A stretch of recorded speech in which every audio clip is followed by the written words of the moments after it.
Salut à tous, je vous retrouve aujourd'hui pour une petite vidéo blabla, j'ai envie de dire. J'avais simplement envie de vous envoyer quelque chose de positif parce que en ce moment les temps sont compliqués, je pense qu'on vit quelque chose de réellement historique et en fait là ça nécessite de savoir ou d'apprendre pleinement la maîtrise de soi. D'aller au maximum dans nos ressources, dans ce qu'on a pu apprendre jusqu'à aujourd'hui et qui nous sert à apaiser les choses. Quand tout est en mouvement autour, c'est là qu'on peut enfin comprendre et savoir quelles sont nos ressources intérieures pour ne pas se laisser happer par ce mouvement extérieur. Aussi parce qu'on sait en fait à quel point la peur peut être désastreuse ou catastrophique pour quelqu'un. Par rapport à notre santé, par rapport à notre sommeil, on sait à quel point le sommeil est important.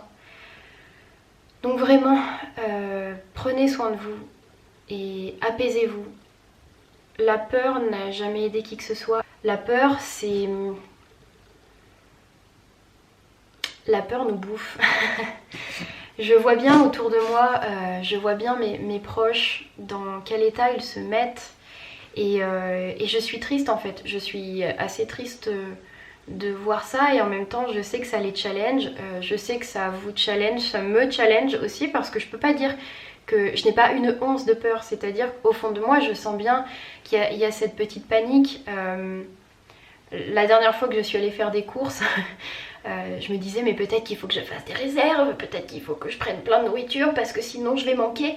Et en fait, je me suis vite rendu compte que c'était simplement une peur qui parlait et pas une nécessité.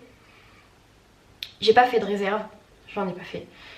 J'en ai pas fait, simplement, il y a déjà quelques jours qu'on a acheté de la nourriture pour 1 ou 2 semaines. 2 semaines à peu près. Si on fait attention, on en a pour 2 semaines. Et c'est très bien. Et le reste, ici on en a plus, on ira faire des courses. Et de toute façon, céder à la panique va simplement créer du chaos par-dessus le chaos. On savait que tout ça, ça allait arriver. On le pressentait. Enfin, tous ceux qui sont très liés à l'énergétique, très liés à la connexion spirituelle, à l'évolution de la Terre, on savait très bien, ça avait été prédit par certains grands médiums que les choses allaient tourner au vinaigre, mais pour le mieux en fait. Tourner au vinaigre, quand je dis ça, c'est simplement que ça allait nous challenger, qu'il y a des choses qui allaient s'éveiller, notamment il parlait à l'époque des feux de forêt, des tempêtes à répétition, etc. Ça, on les a connus déjà en 2020. Peut-être que certains pays les connaissent encore. Et puis, effectivement, ce virus qui se répand, ce sont des épreuves qu'on passera avec brio, j'en suis sûre. Simplement, ça va stimuler beaucoup de personnes dans leur manière d'appréhender l'autre, d'être en connexion avec l'autre. Ça va développer l'empathie, ça va développer la connexion du cœur, l'entraide, ça va débloquer et développer beaucoup de choses comme ça. Ça en a pas l'air sur le moment, mais en même temps on voit passer toutes ces vidéos de voisins dans des immeubles qui mettent de la musique à tue-tête et dansent ensemble et chantent ensemble. Et moi c'est ça que je vois en fait dans cette crise là, c'est qu'elle apporte en fait elle met en valeur, elle met en lumière cette dualité qu'on connaît au quotidien dans notre société. Mais je pense qu'on saura vite manifester plus fortement et plus intensément l'un de ces côtés de la dualité et je suis persuadée que ce sera le plus confortable, le plus apaisé et le plus lumineux qu'on choisira. Je le sais, j'en suis sûre. Là, on prend conscience de la nécessité d'économiser les matières premières, les denrées élémentaires. On prend conscience de l'intérêt de protéger les plus faibles de notre société, les plus fragiles en tout cas, sans parler de faiblesse, mais les plus fragiles. On prend conscience de beaucoup de choses et je trouve que c'est très encourageant.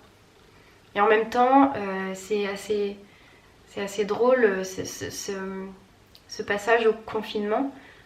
Confinement est un terme que j'aime pas trop parce que je trouve pas qu'il soit représentatif de tout ce que ça va nous permettre. On est souvent dans la manifestation extérieure justement pour éviter le silence. Le silence, ça fait peur. Le silence, c'est l'intériorisation. Le silence, c'est l'écoute de soi. C'est être momentanément un petit peu coupé des autres autour. Et beaucoup de personnes ne savent pas forcément écouter cette voix du silence. Et je pense que là, le fait d'être chez soi, d'être beaucoup moins stimulé par l'environnement extérieur, ça va justement nous permettre de mettre en valeur cette chose-là qui en effraie beaucoup, mais qui est vraiment l'intériorisation, l'écoute de soi, c'est salvateur. C'est ce qui nous permet de nous comprendre, de savoir comment on veut vivre notre vie. Moi je pense à toutes ces personnes potentiellement salariées dans des entreprises qui les maltraitent, qui pendant un mois vont se rendre compte à quel point la vie chez soi, la vie libre, la vie selon nos envies est plus confortable et rend plus épanouie qu'une vie quotidienne pleine de bruit, de mouvements dans des lieux qui ne nous correspondent pas forcément. Alors non, je ne vis pas dans une utopie. Je vis à mon compte aujourd'hui, je travaille à mon compte et forcément ça va être compliqué. Je sais que ça va être compliqué, je sais que je vais moins travailler dans les semaines à venir. Encore une fois, j'ai pas envie de céder à la peur et je sais que j'ai les ressources nécessaires émotionnellement, mentalement, créativement parlant, pour développer de nouvelles choses qui me permettront d'aller de l'avant. Je l'espère en tout cas, mais je ferai tout pour, parce que je connais pas le futur, donc je ne peux que essayer de manifester dans le présent ce que j'attends dans le futur. Et je pense que chacun devrait peut-être apprendre à faire comme ça.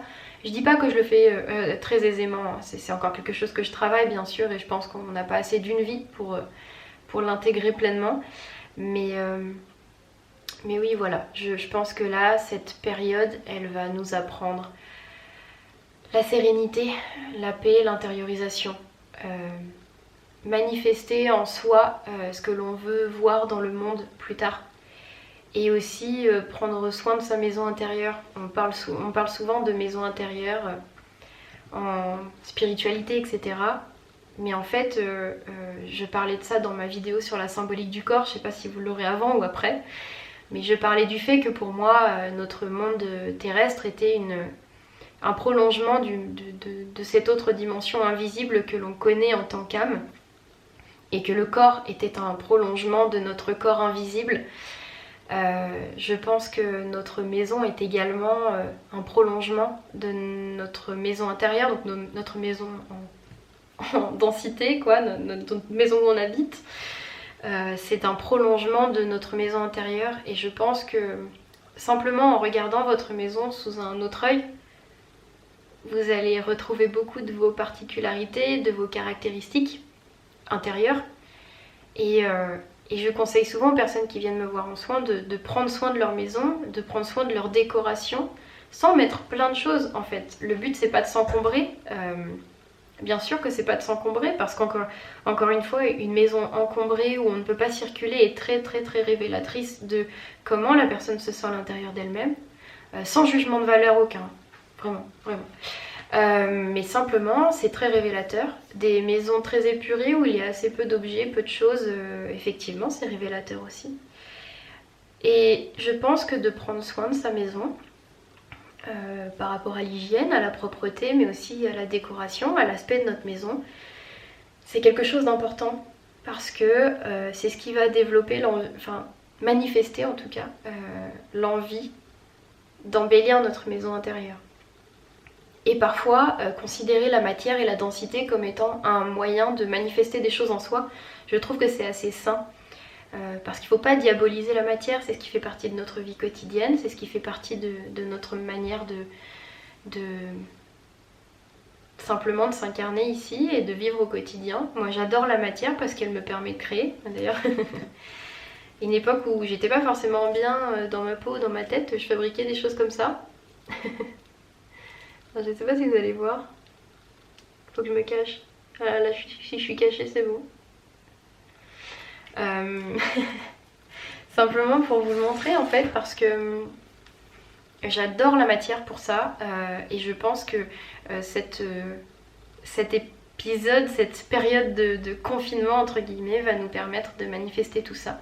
Soyez créatifs, faites des choses que vous n'avez pas l'habitude de faire d'habitude, que ce soit dans l'alimentation, que ce soit dans votre manière de faire votre quotidien, de prendre soin de votre corps, peu importe, mais en tout cas profitez de cette période de silence, parce que pour moi c'est une période de silence, pour vous connaître, pour vous comprendre, pour vous écouter pour une fois.